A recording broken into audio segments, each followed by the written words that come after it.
तो इसका सबसे पहला स्टेप क्या है, आपको पता होना चाहिए अंदर से कि सही क्या है और गलत क्या है, आपके स्टैंड पॉइंट से नहीं, from the stand point of everyone. अगर ये आपको क्लियर है और फिर आप आगे बढ़ रहे हो लाइफ में, तो डर नाम की कोई चीज नहीं होती। In the worst case scenario क्या होगा, मर जाएंगे,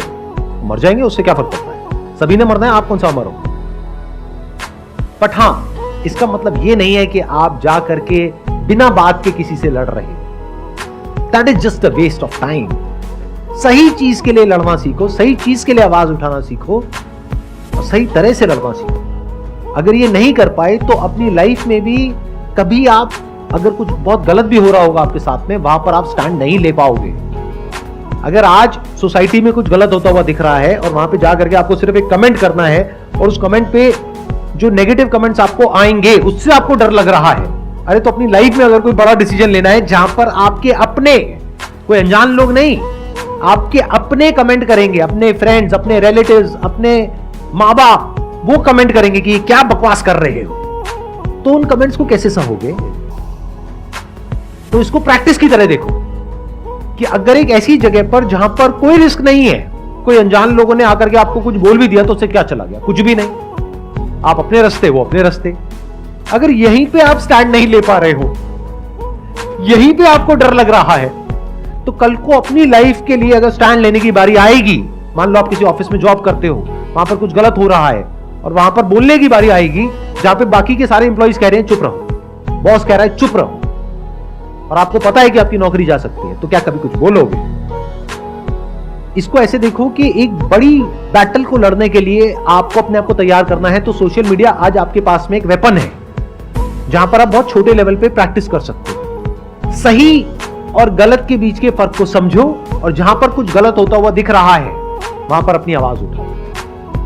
बोलो, तो धीरे धीरे आपकी आदत बन जाएगी। और वो लोग जो एक के बाद एक गलत काम करते ही चले जा रहे हैं बिना किसी डर के, उनको भी समझ आएगा कि हम इतनी आसानी से बच करके नहीं निकल सकते हैं।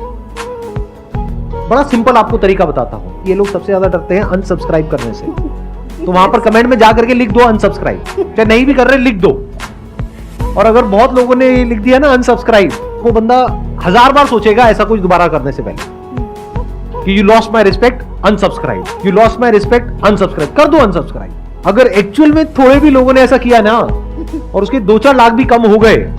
उसकी हवा निकल जाएगी 1 मिनट के अंदर, क्योंकि उनके लिए यही जीना मरना है। उनकी दुखती नस को पकड़ो ना सीधा जाकर के, क्योंकि आजकल क्या है, YouTube पे डिसलाइक बटन भी नहीं दिखता है, तो बचा क्या, सब्सक्राइबर्स ही तो बचा रहेगा और कमेंट बचा रहेगा। तो अगर कमेंट में जा करके आप इस तरीके से करो और एक्चुअल में अनसब्सक्राइब करो, अपने जो भी घर में हैं और लोग हैं उनको भी बोलो या अपने फ्रेंड सर्कल में बोलो कि देखो ऐसा कुछ हो रहा है, I just unsubscribed it, whatever, I just unsubscribe Sandeep Maheshwari because उन्होंने एक गैम्बलिंग ऐप को प्रमोट कर दिया। सर आज तक तो ऐसा हुआ नहीं। सच बोलने के लिए जैसे आप बोल रहे हो, खड़े होने के लिए वो होंगे, राइट। सच बोलने के लिए डरना नहीं है, चाहे सामने मैं हूं चाहे कोई भी है। ध्यान से समझ लो, यही भगवत गीता का सार है कि सामने चाहे आपके गुरु ही क्यों ना हो, आपके अपने घर वाले ही क्यों ना हो, अगर कभी सही और गलत के बीच में से आपको चुनना पड़ जाए, धर्म और अधर्म के बीच में से, तो डरना नहीं है, हाथ नहीं कांपने चाहिए, उस वक्त लड़ने के लिए तैयार रहना है।